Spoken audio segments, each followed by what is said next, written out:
Hi, it's Rachel from Team Forget-Me-Nots.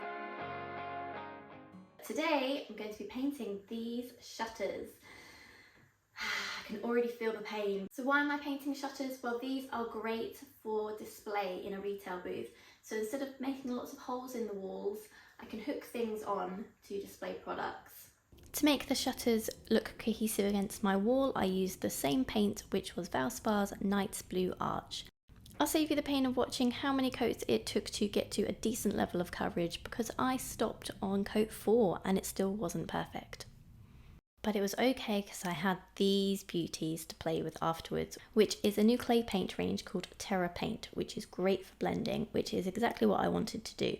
And I wanted to create some sort of galaxy, ocean kind of look on these doors.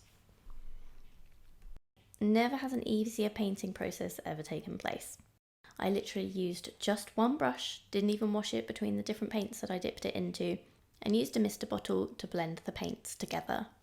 I did one whole door first just so I could compare it back to the original blue colour and see if I was on the right track. And to seal the whole piece I used Howdy Do hemp seed oil. And if this wasn't the easiest painting process ever, this is the easiest sealing process. You simply put the oil on something like an old t-shirt and wipe it on, and then a day later you check to see if there's any still on the surface and wipe it off.